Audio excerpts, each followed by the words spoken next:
In this video, I'm going to show you how you can build up your seismic attribute. We are going to do the variance attribute, and we're going to use that one to extract the main fractures, faults, and structures, and also understand the morphology of the sod diaper. Alright, for doing that, go to the Seismic Interpretation tab, click on Volume Attributes. Under this dialog box, it has two tabs, Calculate Attribute and Hints. You can read this to get an idea what kind of things you can do with these tools. And under Calculate Attributes, there are several categories. You can have all of it in one list, right? You see here we have all the attributes. So we are going to use the one under Structural Methods and open up that one. In this list, you can find variance. Select that one. And what you need to do, for you probably here it's empty, right, because I used before. And what you can do, just select the seismic data and then hit this arrow. This is your input, and under parameters I wouldn't change this because it depends on your computer performance. Just don't touch it. Alright, so let's keep it as it is, and then click apply, and a new file is built up and we have here. So close this one, and you can click inline and X line, right? You see, if you have this kind of problems, what you can do, you can click on this box here on the RAM, and this click yes, and that's gonna free your RAM. Alright, so we have our attribute cube. So I want to add a time slice. Click seismic data, right click and insert the time slice. It's gonna take maybe a few seconds to get this one, updated. Just give some time. Maybe let's look at from top view and wait for it until the image appears. So what's happening now, the software is reading the entire cube, and after reading the entire cube, you can move up and down quickly without any issues like this. So I'm gonna move my time slice to see if I have data for different depths. Select that and run player. You can move up and down. You see, I'm gonna go quickly over the entire cube, but you guys should find what's going on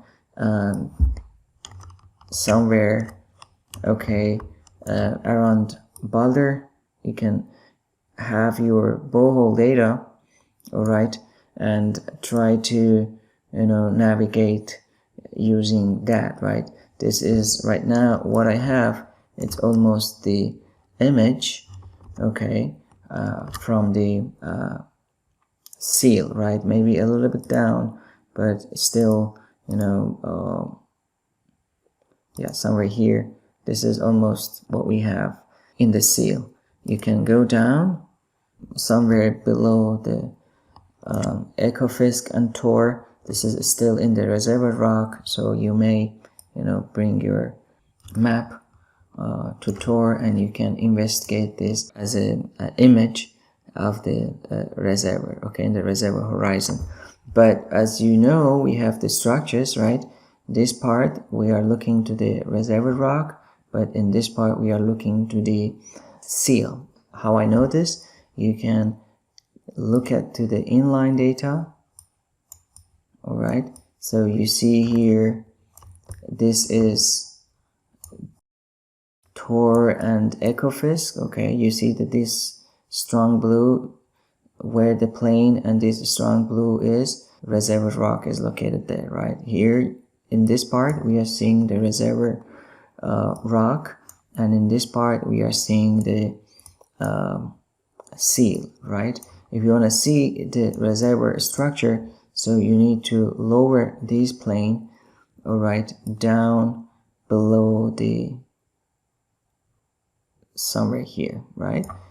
Why? Because here, right, this blue indeed is representing almost the top of the seal. This is the structure that we have in the reservoir rock. Alright, so you need to go, a little bit up and down and try to understand what's going on and what kind of structures that you see in reservoir rock and in the seal.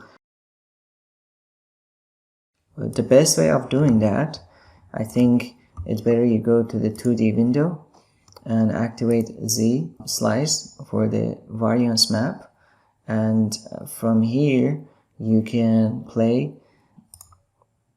go back and forth to the top and the bottom side of the cube. So here step delay, for me it's 101, so you can increase or reduce, and that's gonna cause the smoothness of the video.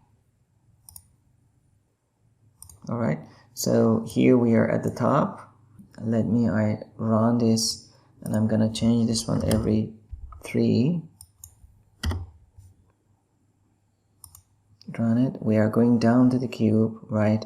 And I'm gonna stop at some places to show some structures. Okay, here. So in this time slice, you see the fluvial structures, right? These are the floodplain deposits, right? These are the streams, channels. So you can go one by one.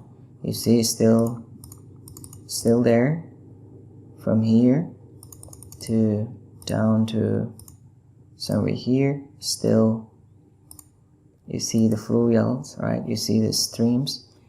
Let's go down.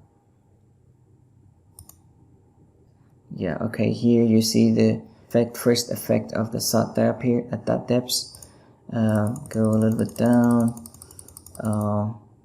Yeah, I think what you see here, we don't know what kind of environment we are looking in terms of, if you check the formation name at this depth, you might find out that these are a kind of shallow open marine deposits.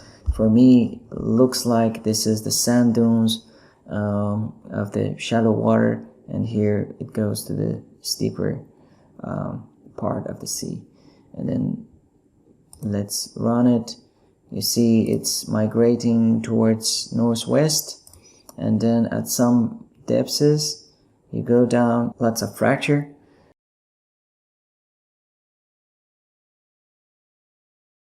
This time slice, half of it is representing the reservoir rock and the other half fabric of the seal.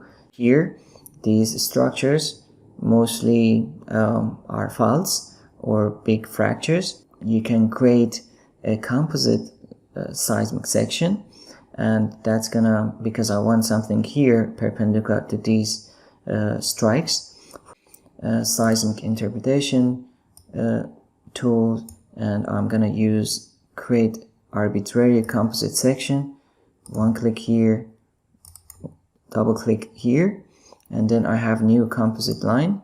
I will go to the 3D window and I will look at this composite, right? So this composite is made from Variance Map, but I want to create from my Seismic. Go back again there, and this time select the seismic data. Okay, it's selected, now it's bold. Draw another section here. Alright, now composite 4, it has to be the seismic data. Alright, uncheck this and that. I'm gonna keep this, and let's zoom here, and you see, okay, let's move the composite.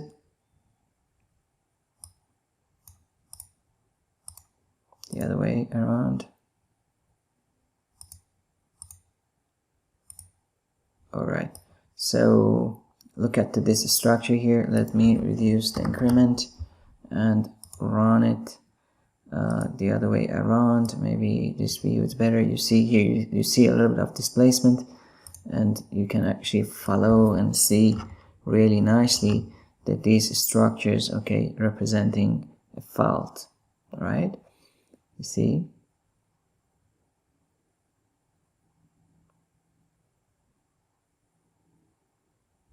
Alright, so if I go back again to this view, like straight lines here, they most likely should be main files, and based on the displacement of the hanging wall, you should be able to say these are normal files or reverse files. Okay, that's pretty much it. I think having variance map is a useful thing because you see the entire structure. The scale, it's going between 0 to 0.6. For you, if it goes between 0 to 1, you can double click on the seismic data and then go to the colors, click on this, and let's put 1 and see how it looks like. Alright, this is 1. If your figure is like that, so maybe it's you can, based on different color ranges, you may find out more details. It's up to you what color code you want to use for your variance map.